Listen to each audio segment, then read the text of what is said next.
Okay, hello class. Here I'm Rajan Kumar again, come with a new video of the chapter like statistics.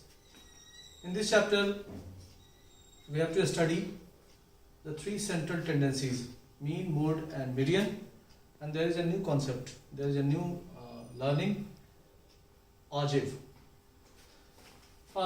First, I just want to say that you have to study the statistics of previous class, the statistics of 9th class. आपको 9th class के statistics को एक बार पढ़ना चाहिए, है ना? अगर आप उसको देखेंगे तो ये ज़्यादा बेहतर होगा, क्योंकि वहाँ पे बहुत सारे बेसिक कॉन्सेप्ट है, जैसे कि क्लास इंटरवल क्या होता है.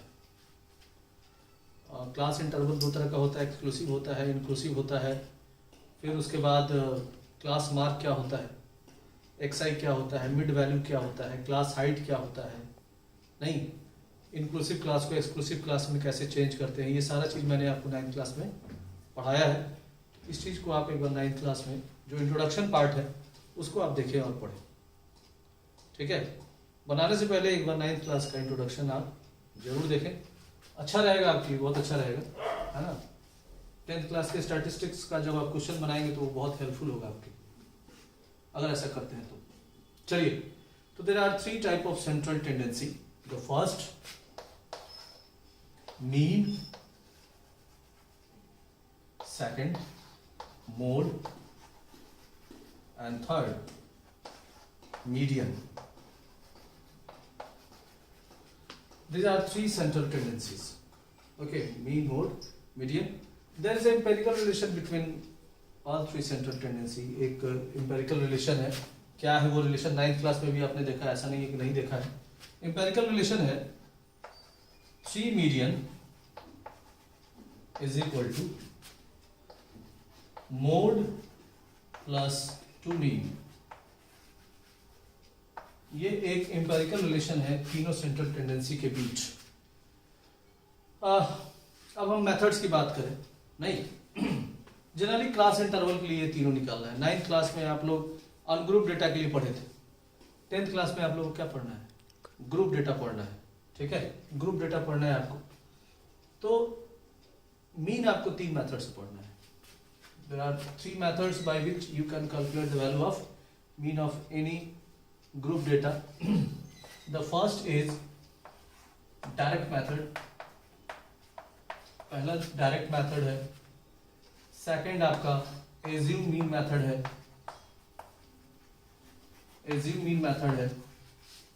और third आपका step deviation method है.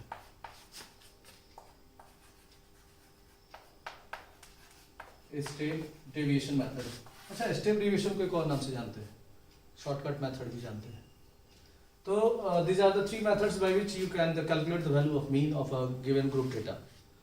But there is not a different method calculating for mode and median. For both of the central tendency you will have to use only one method. सिर्फ एक ही method आपको use करना है, जबकि direct को आप 3 method से निकाल सकते हैं. तीनों मेथड से किसी एक डेटा का आंसर जाहिर सी बात है क्या आएगा, बराबर आएगा, सेम आएगा, है ना.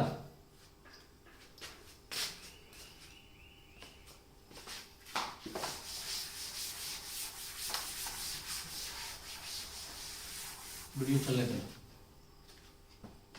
Okay, here I am going to give data.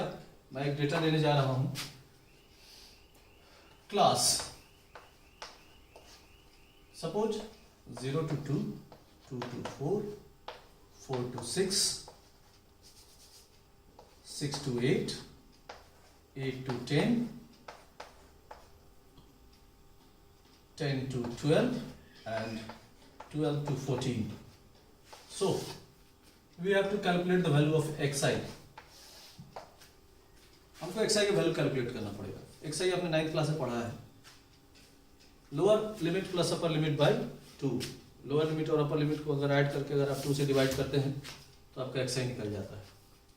Here all these are lower limits and all these are upper limits. 0 to 2, 0 is the lower limit and 2 is the upper limit. xi lower plus upper by 2, 0 plus 2 by 2 means 1. इस तरह अगर आप calculate करेंगे तो 3, 5, 7, 9, 11 और 13। अच्छा, एक तरीका है, ऊपर वाला आप निकाल लेंगे, एक निकाल लेंगे, फिर डिफरेंस देखेंगे कितने का डिफरेंस है, 2 का डिफरेंस है, दो जोड़ते चले जाइए, सबको जोड़ के 2 से डिवाइड करने की जरूरत नहीं है, एक निकालिए और जो क्लास हाइट है सबको ऐड करके चले जाइए, आपका निकल जाएगा। तो ये xi का वैल्यू हो गया। fi का वैल्यू दिया रहेगा, ये आपको निकालना नहीं है, हाँ xi आपको खुद से निकालना पड़ेगा। fi का वैल्यू दिया है 1, 2, 1, 5, 6, 2, 3। Here the given value of fi. Fi means the frequencies. So first we have to calculate the value of sigma fi. Sigma fi, है ना? Sigma is a Latin word, is a Latin notation for the summation. Summation का Latin notation क्या होता है? Sigma होता है, मतलब sigma fi का मतलब हो गया sum of frequency generally. आप कैलकुलेट करेंगे आपको 20 आएगा, कैलकुलेट करके देख लीजिएगा आपको 20 आएगा। अब चलिए सबसे पहला हम ये जो 3 चीज है ना, ये तीनों मेथड के लिए चाहिए, डायरेक्ट के लिए भी चाहिए, एज्यूम के लिए भी चाहिए और स्टेप डेविएशन मेथड के लिए भी चाहिए। यहां से यहां तक तीनों मेथड सेम आएगा, यहां से तीनों का रास्ता जो है वो क्या हो जाएगा, अलग अलग हो जाएगा, बदल जाएगा। लाइक सबसे पहले आप निकालिए xi into fi।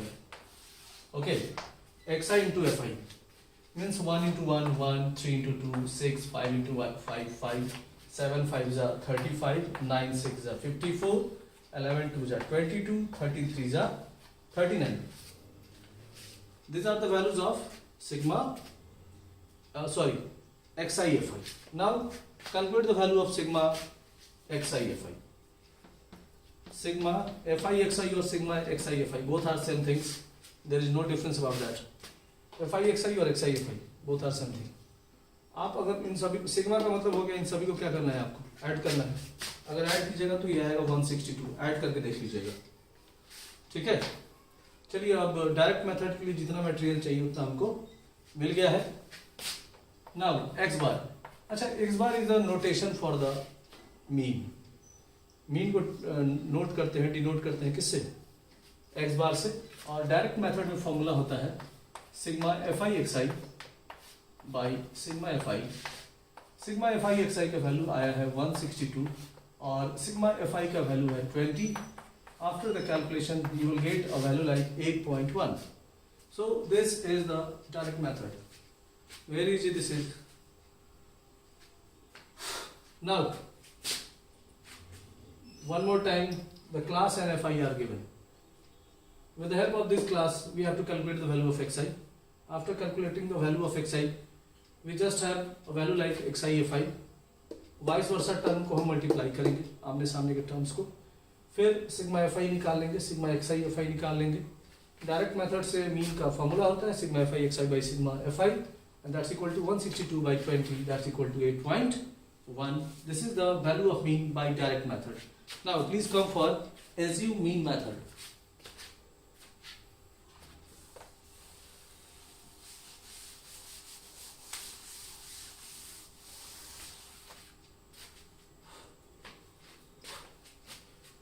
Now we have to calculate the value of di.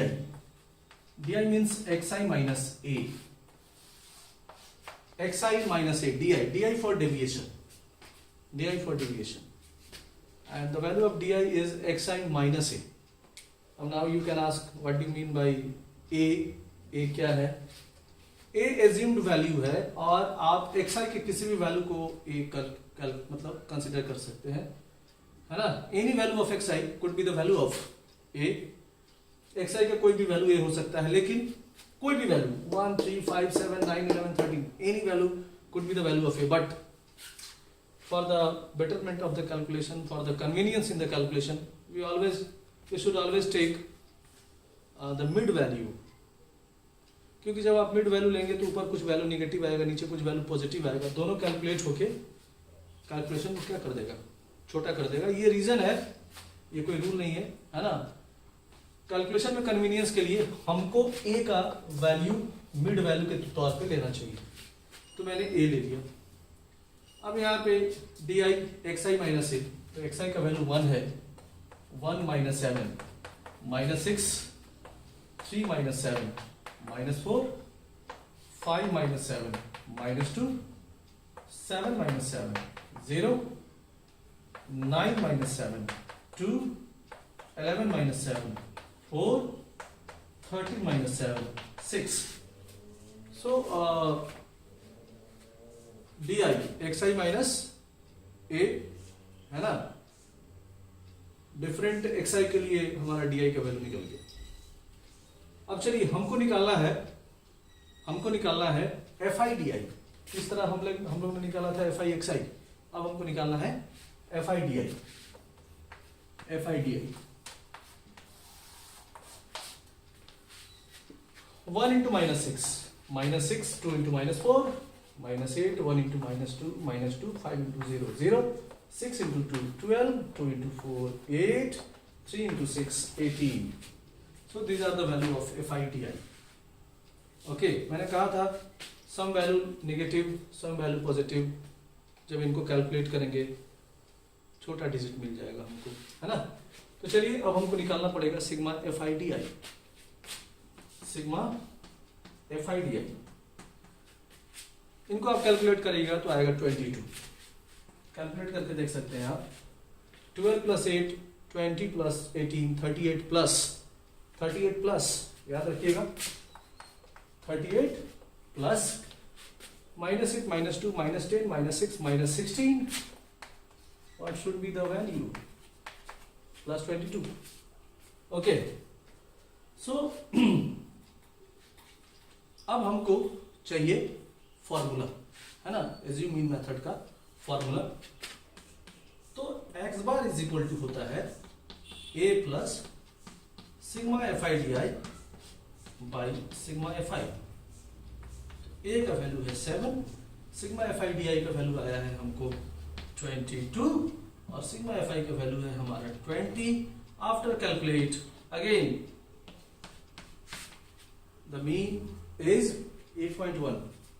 if you have remembered by the direct method हम लोग निकाला था मीन का वैल्यू, वो भी 8.1 ही आया था और यहाँ भी मीन का वैल्यू 8.1 ही आया है. कोई दिक्कत?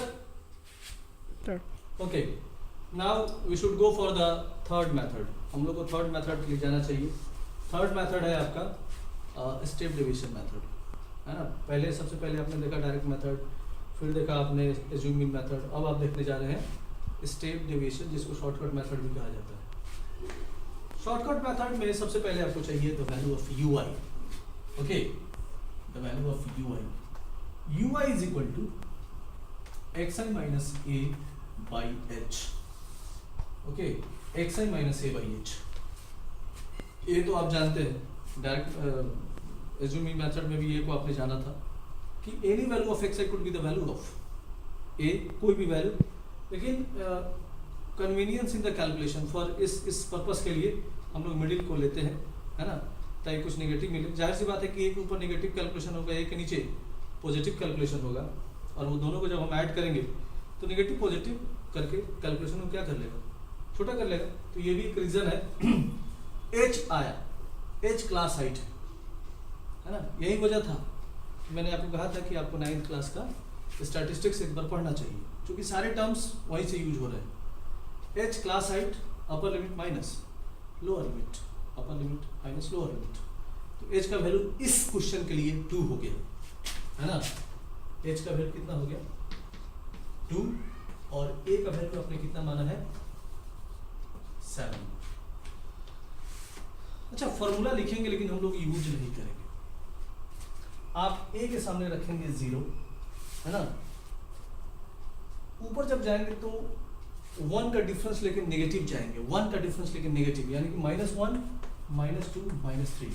और नीचे जब आएंगे तो 1 का डिफरेंस लेके पॉजिटिव आएंगे, यानी कि 1, 2, 3. किसी भी वैल्यू को आप चेक कर सकते हैं. जैसे कि सपोज आपको यही चेक करना है कि इसका वैल्यू, बहुत बच्चा कहता है कि सर ये कैसे लिख दिए, है ना. इसीलिए इसका नाम पड़ा है शॉर्टकट मेथड, शायद यही रीजन है.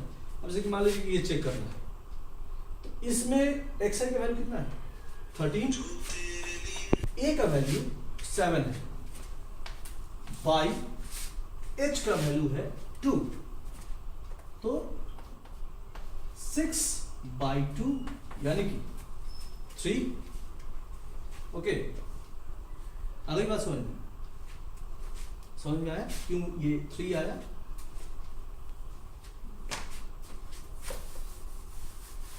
इसी तरह बाकी वैल्यू को आप चेक कर सकते हैं, है ना। मेरा यही कहना है कि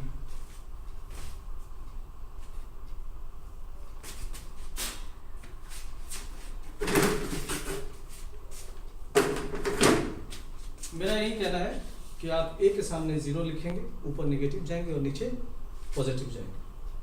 चलिए अब आपको वैल्यू निकालना है FI/UI का।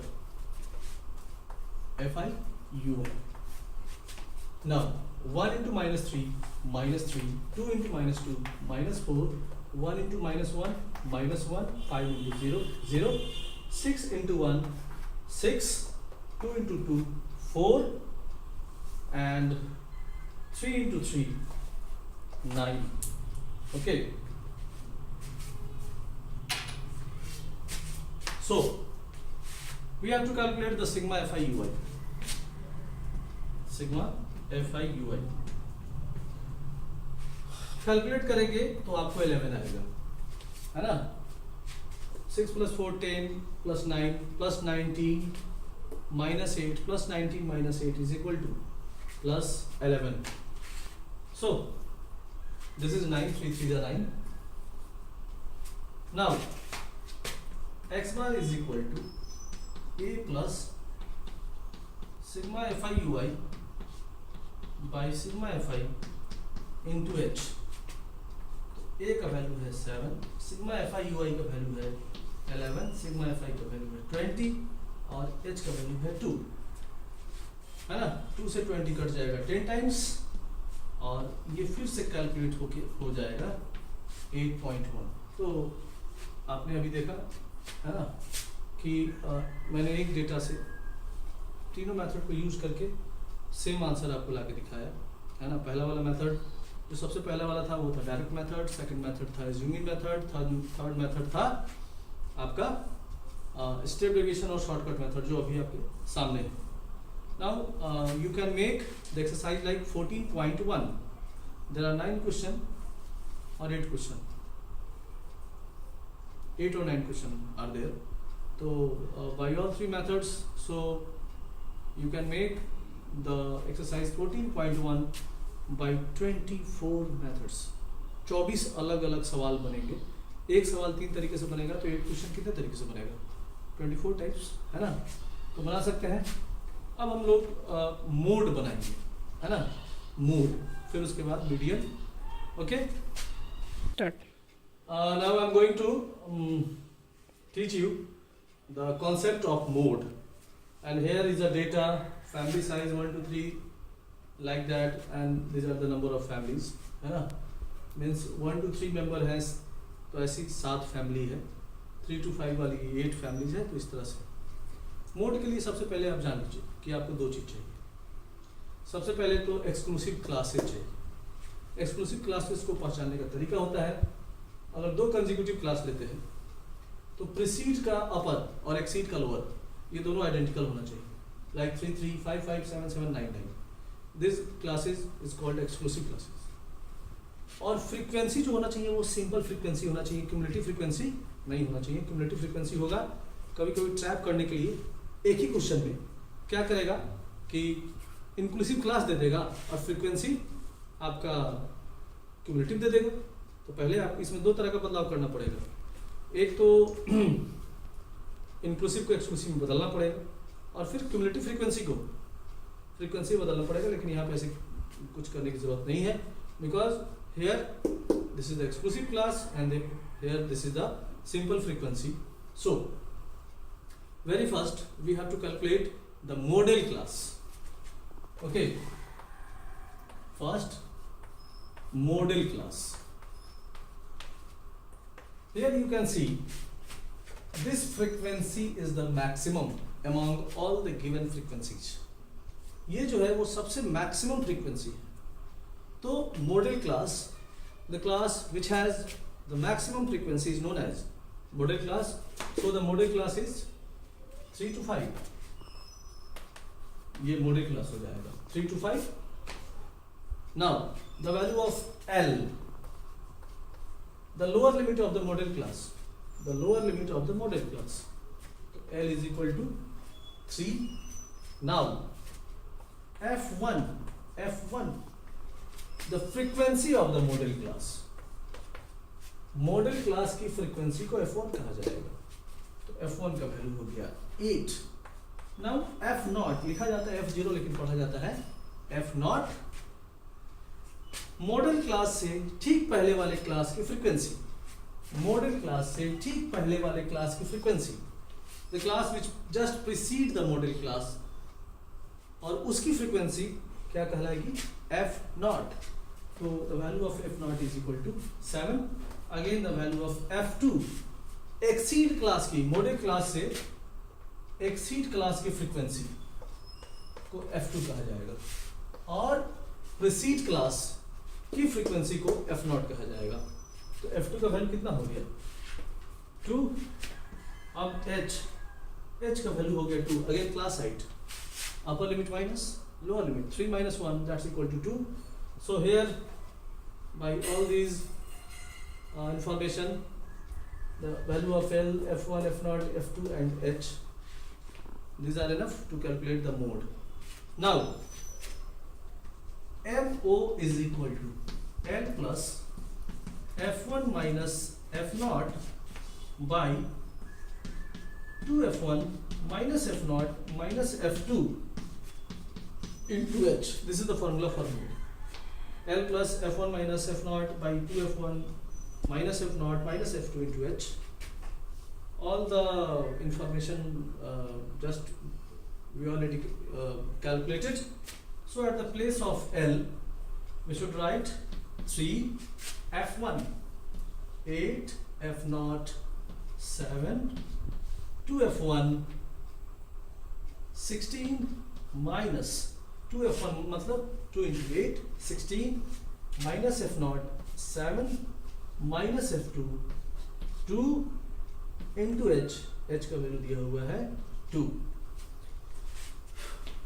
Okay, here the formula, and I just put the value of L as 3, F1, F0 and so many other values are there. So this equal to 3 plus 2 by 7. 3 plus 2 by 7. Okay, because here the 8 minus 7 as 1, 16 minus 9, 7, 2 by 7. So 2 by 7. If we calculate 2 by 7, so we have a value like approx 2.8. Approx 2.8. Approx. No, 0.28.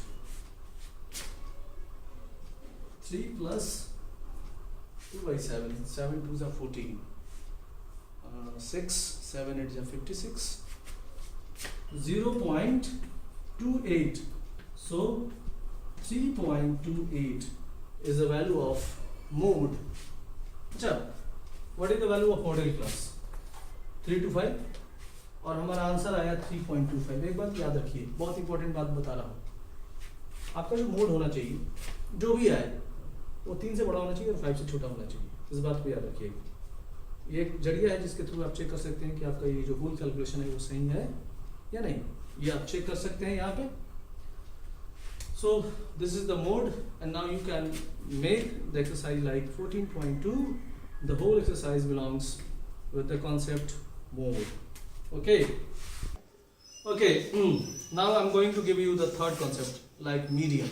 Median बताने जा रहा हूँ. Central tendency के 3 part मैंने बताया, mean, mode और median. पहले mean दिया 3 मेथड से, फिर मोड दिया, एक ही मेथड होता है, उसका दूसरा मेथड नहीं है, और ये अब मीडियन है.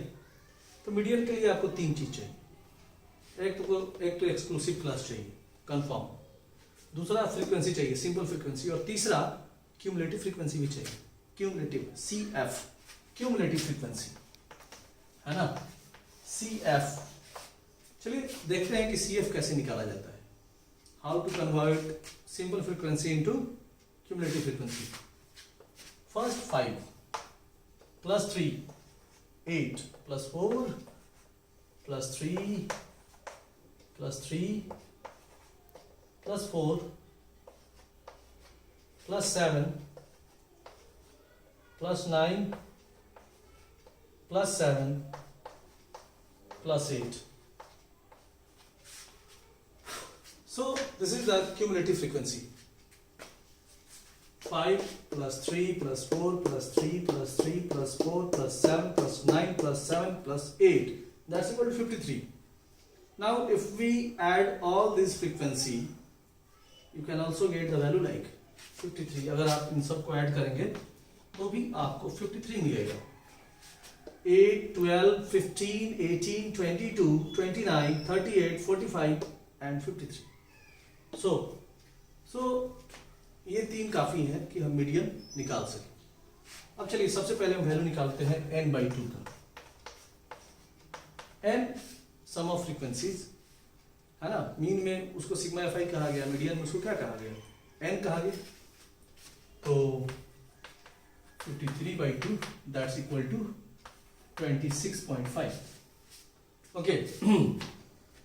अब आपको देखना है कि ऐसा कौन सा क्यूमुलेटिव फ्रीक्वेंसी है जो ठीक 26.5 से बड़ा है ना. So this cumulative frequency is just greater than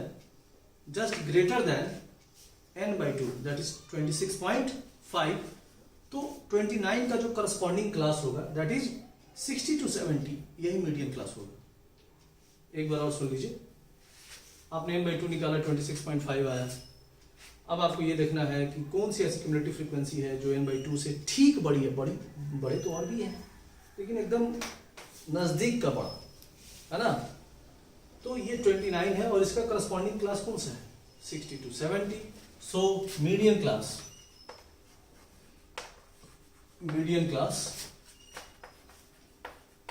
is equal to 60 to 70. Here the median class. Now the value of L, the lower limit of the median class, that is 60. Now the value of C, median class से preceded class की cumulative frequency को C कहा जाता है. The cumulative frequency of the class which precedes the median class. Median class से पीछे वाले class की क्यूमुलेटिव फ्रीक्वेंसी को C कहते हैं. तो C का वैल्यू कितना हो गया, 22. नाउ F मीडियन क्लास की फ्रीक्वेंसी, बहुत सिंपल है. मीडियन क्लास की फ्रीक्वेंसी को F कहा जाता है. तो F का वैल्यू क्या हो गया, 7. नाउ फाइनली H सब लोग जानते हैं, class height upper limit minus lower limit 10 minus 0 that's equal to 10. So this is all our information by which we can calculate the value of median. So see the formula of the median. ME is equal to L plus n/2 minus C by F into H. This is the median, L plus n/2 minus C by F into H. So L is equal to 60 plus n/2 26.5, C 22, F 7, H 10. That's equal to 60 plus 45 by 7. And that's equal to, where you calculate 66.4. This is the answer. Okay, 66.4 ये आपका median हो गया. ठीक है. तो central tendency के तीनों हो गए, मीन भी हो गया आपका 3 मेथड से, मोड भी हो गया और फाइनली आपका मीडियन भी हो गया. अब चलिए एक नया चीज़ जो फर्स्ट टाइम आप पढ़ने जा रहे हैं, है ना, अभी तक आपने उस चीज़ को देखा नहीं है. मोड मीडियन मोड तो आप प्रीवियस क्लास में भी देख चुके हैं, थोड़ा बहुत 8 में भी पढ़ा, 9th में भी पढ़ा और 10th में तो, है ना. अच्छा, आगे 11th में इसका यूज करके आपको स्टैंडर्ड डेविएशन और वेरिएशन निकालना है. याद रखिए, स्टैंडर्ड डेविएशन और variation with respect to mean, with respect to median, सब निकालना है. तो इसलिए ये 3 चीज़ बहुत ही ज़्यादा ज़रूरी है, इनको Okay, now I'm going to teach you the fourth concept of the chapter, and that is wazif. Okay, in 14th or 15th century, the architecture used this type of method, this type of style for architecting a building, and that style is known as Gothic style.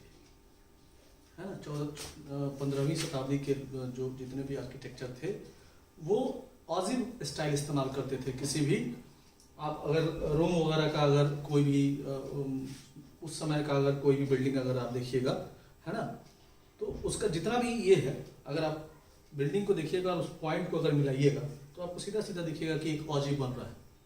और ये जो style था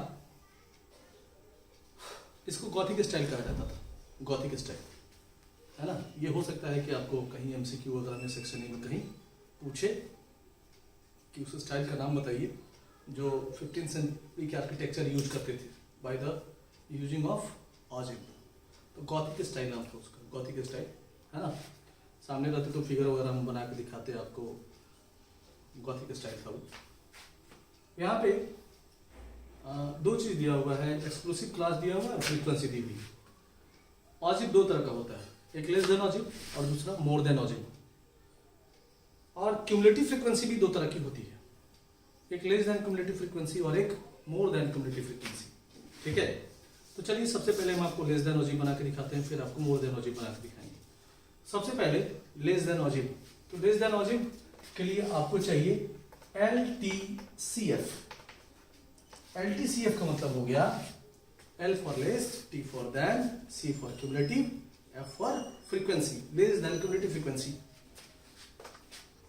2 plus 12 14 plus 2 16 plus 4 20 plus 3 23 plus 4 27 plus 3 30। अच्छा, less than cumulative frequency जो होगा वो up to down increasing modal का होगा। अगर आप यहाँ पे देखें अप टू डाउन ये इंक्रीजिंग मॉडल का है ना, ये लगातार बढ़ रहा है। और सपोज कि अगर आप MTCF निकालते हैं, है ना, MTCF more than cumulative frequency.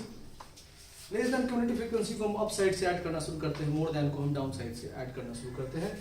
Like 3 plus 4 7 plus 3 10 plus 4 14 plus 2 16 plus 12 28 plus 2 30। और अगर आप यहाँ पे n का वैल्यू निकालिएगा तो ये भी 30 ही आएगा। तो the sum of frequency LTCF का जो सबसे लोएस्ट डेटा है और MTCF का जो सबसे अपेस्ट डेटा है, अगर आप देखिएगा गौर से तो ये तीनों आइडेंटिकल होना चाहिए। ये आप देख सकते हैं कि आपका कैलकुलेशन इस तरह से सही है या गलत। हमको पॉइंट क्रिएट करना पड़ेगा लेस देन ऑजिव के लिए, और मोर देन ऑजिव के लिए हमको पॉइंट क्रिएट करना पड़ेगा। तो चलिए सबसे पहले हम लेस देन ऑजिव के लिए पॉइंट क्रिएट करते हैं। यहाँ लिखना पड़ेगा points for less than ogive, less than ऑजिव।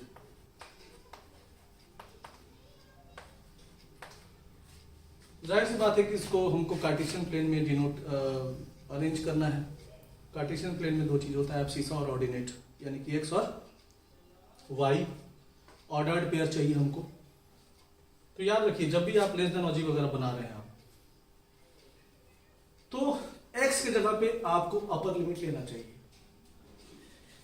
और वाई की जगह पे उस क्लास का corresponding less than cumulative frequency लेना चाहिए।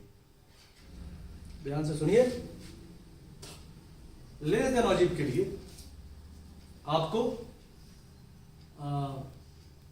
एक्स के जगह पे अपर लिमिट लेना चाहिए और वाई के जगह पे उस क्लास का क्यूमुलेटिव फ्रीक्वेंसी लेना चाहिए, लेस देन क्यूमुलेटिव फ्रीक्वेंसी। तो पहला पॉइंट क्या होगा, 10 2, पहला पॉइंट होगा 10 2। Second point 15 14। Third point 20 16। Fourth point 25 20। Fifth point 3023, 6.3527, and 7.4030. So this is the point for less than or zero. Okay इन्हीं को प्लॉट अगर हम करेंगे तो हमारा लेस देन और जीरो फॉर्म हो जाएगा. अब चलिए पॉइंट्स फॉर मोर देन और zero. Points for more than और जीरो.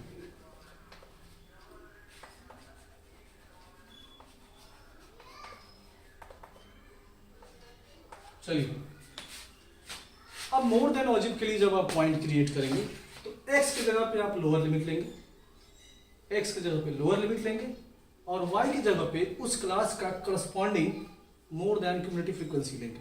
तो पहला पॉइंट क्या हो जाएगा आपका 530. पहला पॉइंट होगा आपका 530. Second point 1028. Third point 1516. Fourth point 2014. Fifth point 2510. Sixth point 37. And 7.353.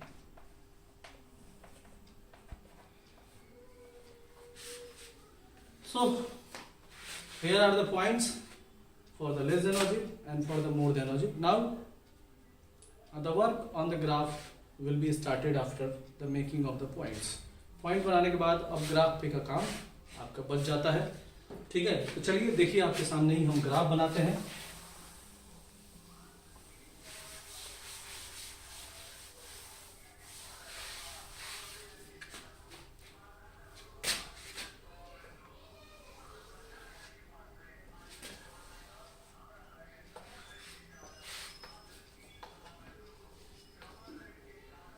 Okay, this is the origin.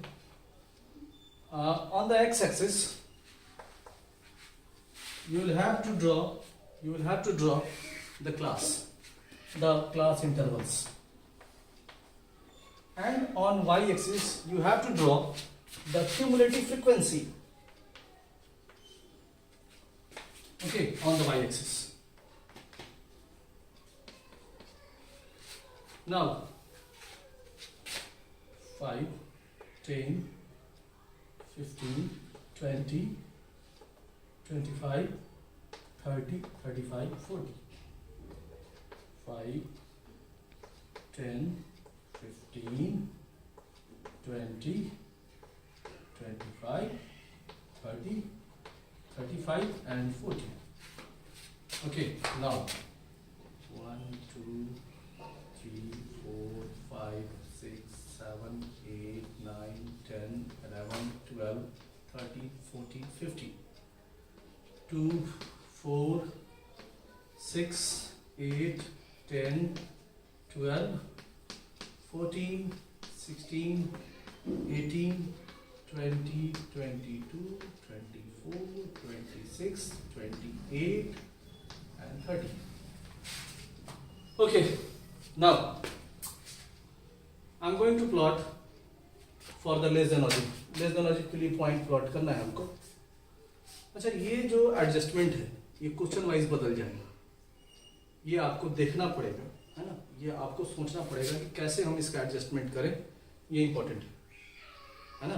ऐसा नहीं कि यही सेम एडजस्टमेंट आपको किसी भी क्वेश्चन का ऑब्जेक्ट बना के दे देगा. नहीं, आपको देखना पड़ेगा कि क्लास का कैसे है और क्यूमुलेटिव फ्रीक्वेंसी का कैसे है. ये आपको खुद से एडजस्ट करना पड़ेगा. आसान काम है, कोई बहुत टफ वर्क है नहीं. चलिए सबसे पहला 10 2. So here the point 10 2, 10 2, 15 14,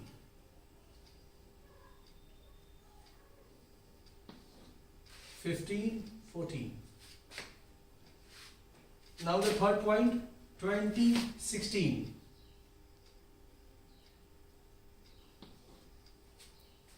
25 20,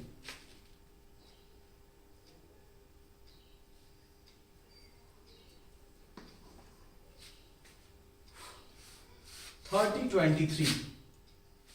अच्छा, 23 just lie in between, exact halfway between 24 to 23. यहां पे पड़ेगा 23.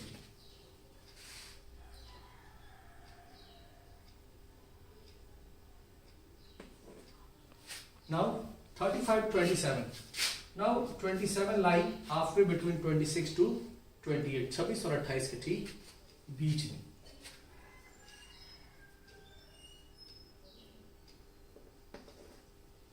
Now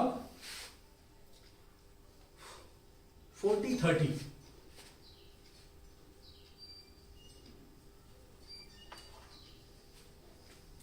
So these are the points, है ना? After plotting we just get like this. Now हमको इन पॉइंट्स को मैच करना पड़ेगा, मिलाना पड़ेगा, ज्वाइन करना पड़ेगा, और ये फ्री हैंड होना चाहिए. फ्री हैंड मतलब you should not use any scale. आपको स्केल का इस्तेमाल नहीं करना चाहिए और स्मूथ हैंड से मिलाएंगे.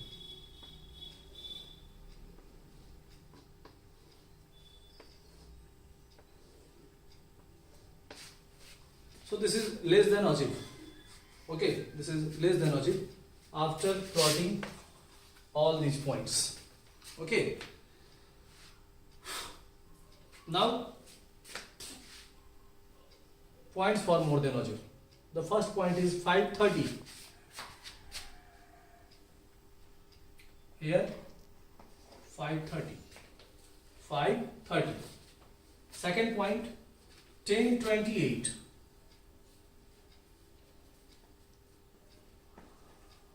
1028.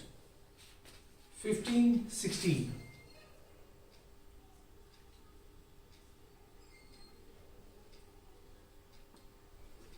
Here the point 1516. Now 2014.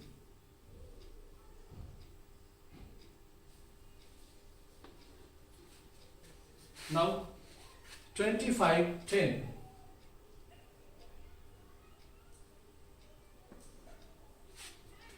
37. 7 is just lie between 6 to 8. 37. Here. Now 35, 3 in between 4 to 2. Again, take the line joining of these points with free hand.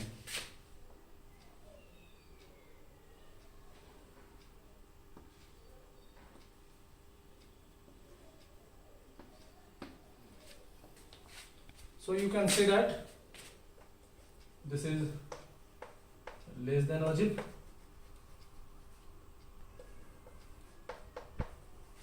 and this is more than algebra.